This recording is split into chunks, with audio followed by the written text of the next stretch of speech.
True Crime South Africa is published in conjunction with Arena Holdings, publishers of Times Live, Business Live, Sowetan Live, and others. The opinions expressed in this podcast do not necessarily represent the views of Arena Holdings and its affiliates. The prison alarm sounds in the distance. He knows they'll soon be on his trail, and there's no time to waste. They thought they had him caught for his crimes, but he has no intention of serving out that sentence. Freddie has plans, and he's nowhere near finished killing. This is True Crime South Africa. I'm Nicole Engelbrecht, and you're listening to episode 66, The Limpopo Serial Killer.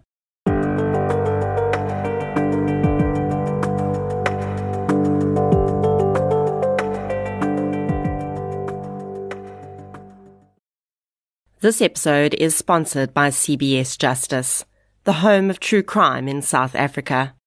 Watch Unmasking a Killer, a brand new 5-part docu-series telling the terrifying real-life story of California's notorious Golden State Killer, from Saturday the 11th of December at 8 p.m. on DSTV channel 170.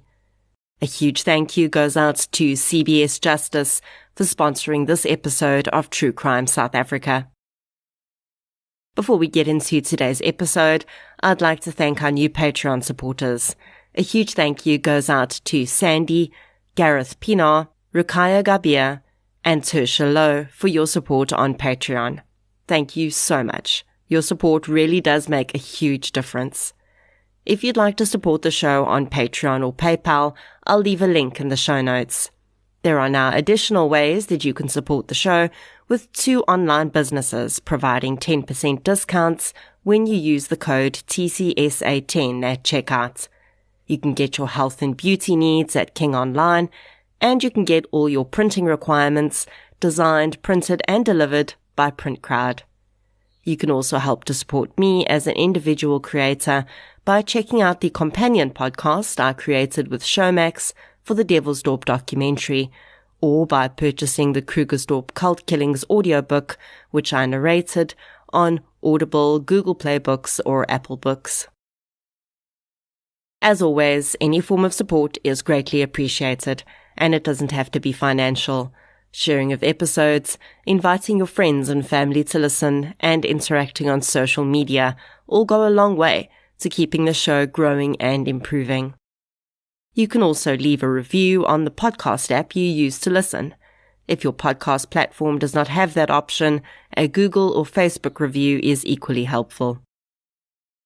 Today's episode focuses on a serial murderer whose crimes stretched over 16 years. He provides the perfect example of why serial offenders of his type are so difficult, some would say impossible, to rehabilitate. His crimes would not follow the pattern we've come to expect from serial killers, but when he was eventually brought to justice, for the second time, his psychopathy would become very clear. So let's get into episode 66, The Limpopo Serial Killer. The following episode may contain sensitive material, including descriptions of violence, sexual assault, or graphic descriptions of injuries to victims. If you feel you may be triggered by such material, please consider this before accessing our content. To access trauma counseling or services, please see the helpline information on our show notes. Mkosi Freddie Mulaudzi was born in 1962 in Mandala village in Thohoyandou. At that time in history, Thohoyandou fell within the Republic of Venda. And if this sounds familiar to you, that's because I spoke about this when I covered the serial crimes of David Mbengwa in episode 61. In fact, there are quite a few interesting parallels between the life of Mbengwa and Freddie Mulaudzi. Not only were they born in the same area, but they were born just 4 years apart. They would both commit crimes around the same time, but David's murderous rampage would be stopped in its tracks pretty quickly. Freddie's victims would not be so lucky. Freddie and David would also share similar childhoods, characterized by deep poverty and absent fathers.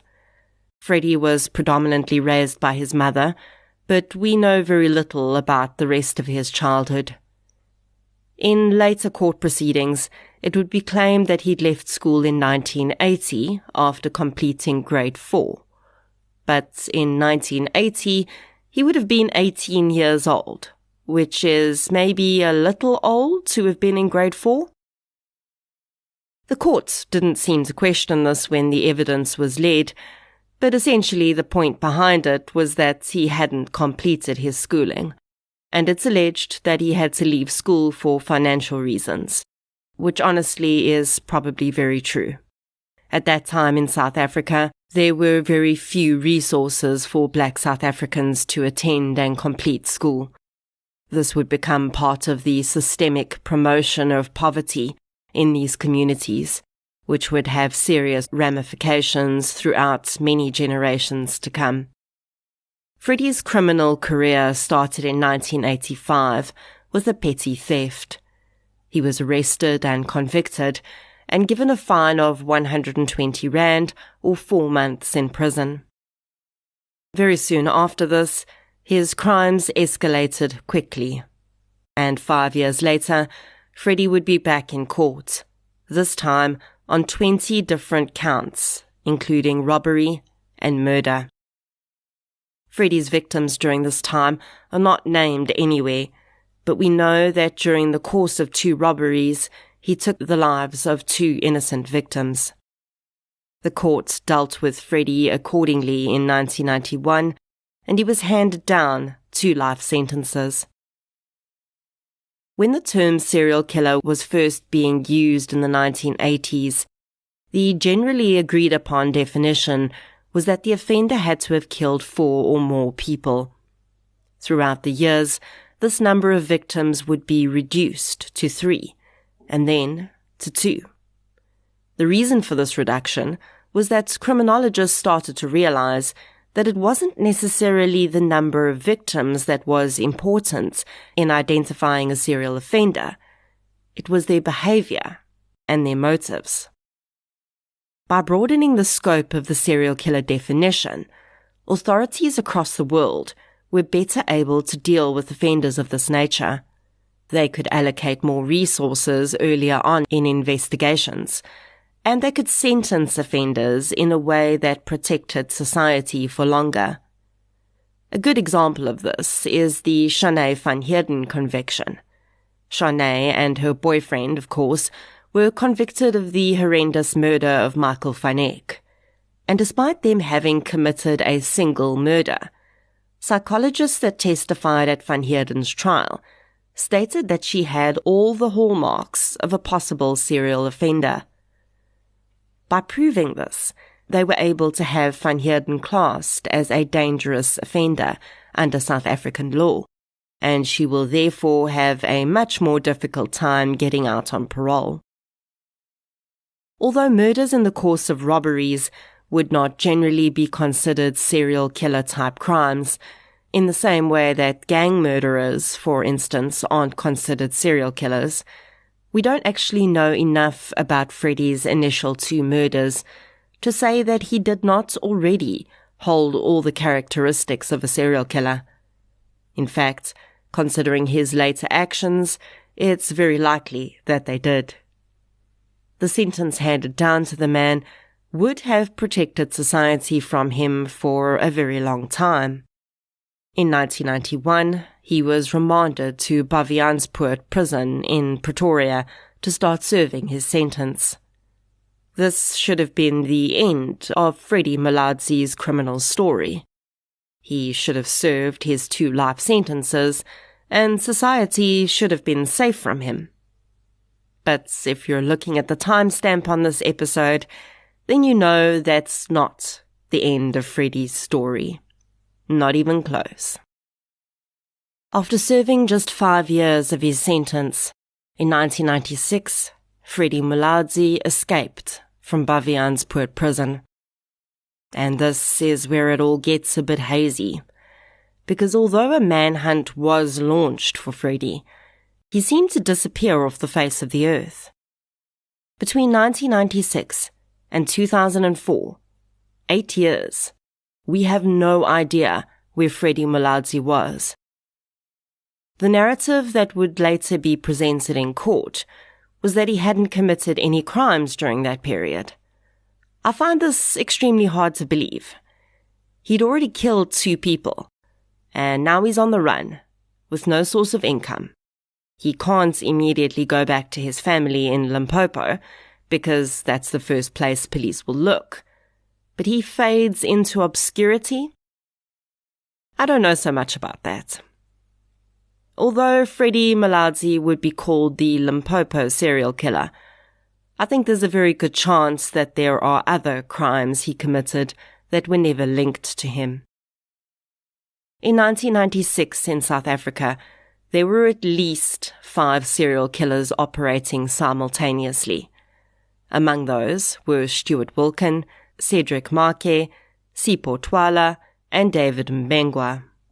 Oh, and just an FYI, Cedric Marke was also from Thohoyandou.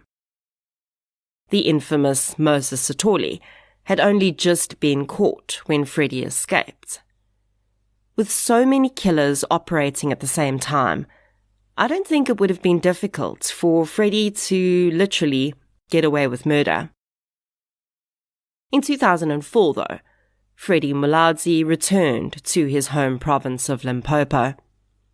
Perhaps he thought that the coast would be clear by now, or perhaps he was just ready to start wreaking havoc again in the place he knew well.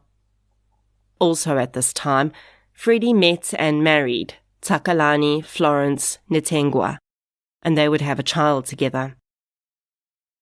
We often see serial killers being triggered by events in their own lives, and I wonder if the combination of his return to Limpopo, his marriage, and the birth of his child were all triggers for Freddie Muladzi, because in the middle of 2004, he began a rampage of terror.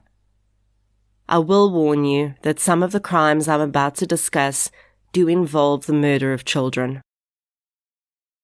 In June 2004, Freddie broke into a house in Limpopo. He stole a few items and moved on. On the 29th of June 2004, he attempted to kill Margaret Nembudani. 3 months later, in September, he broke into another home. Those residents were thankfully not home at the time. In the same month, Freddie committed his first recorded rape. I say recorded because I have no doubt at all that he did not commit his first rape at the age of 42. Soon after, he assaulted and attempted to kill Lufuno Mogondo and her sister Zwido. In November 2004, he broke into a home in Limpopo and attempted to murder the occupant. Then, Freddie goes quiet for 6 months, or at least there are no crimes on record for him during this period. On the 2nd of June 2005, he breaks into the home of Jeanette and Marvel Dama. He murders both victims before robbing them. On the 4th of June 2005, he assaults and attempts to kill an unnamed victim. On the same day, he attacks a police officer, Joseph Mogonono, and robs him of his firearm. The gun was never recovered. On the 20th of August 2005, Freddie breaks into the home of Maria and Dakolo Munyai. He murders Maria and attempts to kill Dakolo. After this crime, Freddie seems to go into a lull again. For almost exactly a year, there are no crimes recorded for him. And then, on the 4th of August 2006, Freddie Muladzi commits one of his most heinous crimes to date. He breaks into the home of a single mother, Fofi Radzelani. He rapes the woman before stabbing her to death, and then before leaving, he sets fire to the bedroom he's killed her in. Her children, 7-year-old Rotondwa and 5-year-old Moses, die in the blaze. I have to wonder whether this major crime after such a long break in killing is a coincidence. We don't know where Freddie was for that year or what he was doing, but it seems clear that the pressure was building up inside of him and he unleashed it that night. And after this, he seems to go into a frenzy again. Just 2 weeks later, he breaks into the home of the Sivugwana family. He rapes and hacks to death 19-year-old Winnie Shimandila and proceeds to kill her 3 young cousins, aged 14, 10, and 7. At this point, police in Limpopo are working with the investigative profiling unit to track the killer they know is in their midst.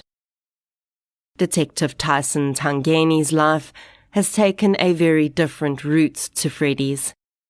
Although the men were similar in age, in the 1980s, when Freddie was starting his criminal career, Tyson was starting his policing career. He, along with other detectives who were now on Freddie Mulaudzi's trail, would always remember his crimes as some of the most horrendous they'd ever seen. Freddie's final crime would display just how deeply he had begun to unravel. Shonisani Tinandava was heavily pregnant when he attacked her in August of 2006. When her body was discovered, she had been severely mutilated. Freddie had removed the woman's breast, her right hand, her left ear, and part of her lip. It is unknown whether these injuries were inflicted on the woman pre- or post-mortem. Detective Tyson Tangeni knew who he was looking for. Although the method of killing and the murders had been very different, a few clues pointed to these crimes having been the work of a serial offender. Freddie's crimes were almost always started as home invasions. He would break into houses while the family slept, and from the scenes of the crimes, it became clear that the intended victims and the focus of his worst violence was always the women. In the cases in which children had been killed or male partners had been attacked, the level of violence against those victims was different. They were, to Freddie, collateral damage. Eyewitness accounts had led police to the knowledge that the man they sought in these crimes was Freddie Mulaudzi, the convicted murderer who'd been on the run at that point for a decade. Freddie was arrested a few days after his last horrific murder in a raid on his family's business premises. He was found hiding, like the coward he was, in an unused fridge. On searching his home, police found a mound of stolen property from the homes of his victims. These items would serve to tie him to additional crimes. As a result of these discoveries, police also arrested his wife and 2 of his friends for possession of stolen property. When news of Freddie's arrest emerged in the media, the son of his last victim, Shonisani Tindave, came forward and said he believed police had the wrong man. He said he was sure that his father had in fact killed his mother, and that he'd removed her body parts for muti purposes.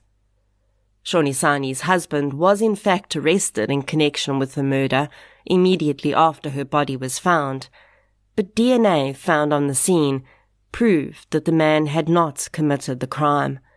Instead, that same DNA evidence would inextricably link Freddie Mulaudzi to the horrific murder. Freddie Mulaudzi would never admit to any of his crimes. His time in court would be filled with ridiculous scenes created by the man. On his first appearance, he grabbed his toddler son from the child's mother and threatened to lay on the ground with the child and sleep throughout the court proceedings unless they released his wife. During his next appearance, he asked the judge whether he may be permitted to ask a question. When the judge granted him permission, he asked whether police officers were allowed to offer bribes to defendants in order to have them plead guilty. Freddie went on to claim that officers in his case had offered him 100,000 rand and phone cards in prison to plead guilty. Now, firstly, I don't know where these officers would allegedly even be getting 100,000 rand from. Secondly, how would him pleading guilty benefit these police officers?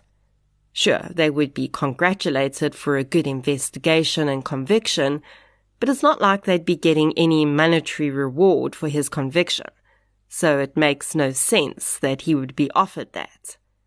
Thirdly, these cops didn't need him to be guilty of these crimes. Yes, they would have wanted justice for the victims, but Freddie wasn't going anywhere, regardless of whether he was convicted of this new string of crimes or not. The minute he was arrested, he went back to serving the first 2 life sentences he'd initially run away from, so he wasn't going anywhere whether he pleaded guilty to the new crimes or not. As more and more crimes were connected to Freddie after his arrest, almost every time he appeared in court, additional charges were added to his sheet. Freddie would eventually agree to plead guilty to some of the lesser charges. He refused to accept guilt for any of the murders or rapes, though. The trial against Freddie Muladzi was not cut and dry. Although it was relatively easy to tie him to the crimes where the police had found stolen items from those scenes in his home, there was very little other physical evidence.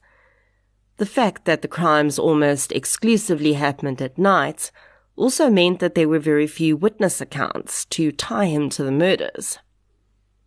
In 2008, though, Muladzi would be found guilty of all 28 charges against him, including 11 murders.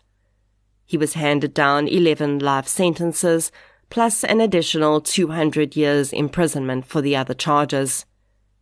But here's the interesting bit.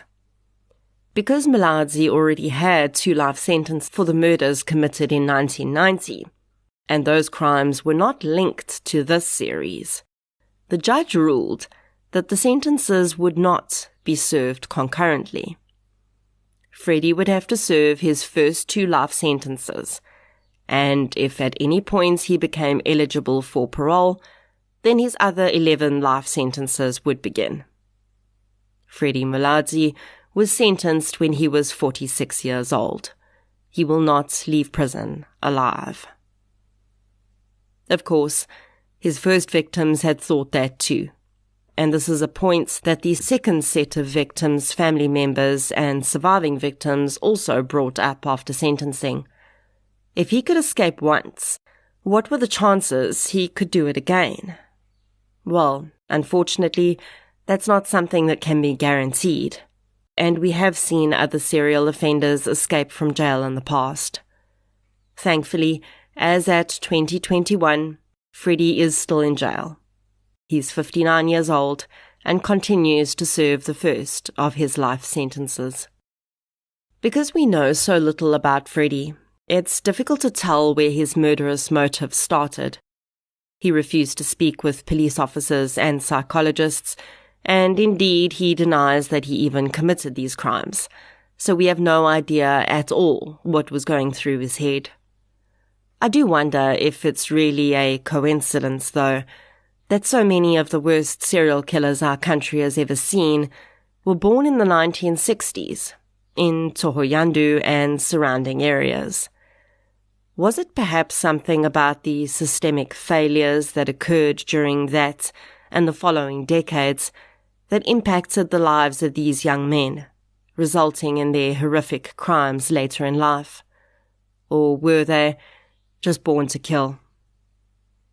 Mukosi Freddie Muladzi killed at least 13 people, and I, for one, believe that number is much higher. The viciousness of his crimes increased with each murder, and he had no problem killing a heavily pregnant woman and even young children in the most horrific of ways. I can only hope that he really never does see the light of day again.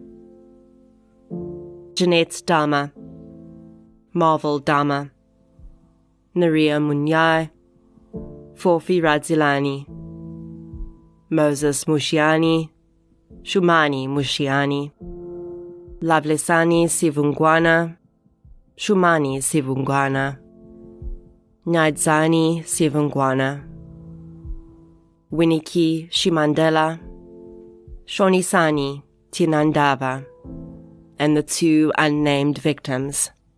Rest gently.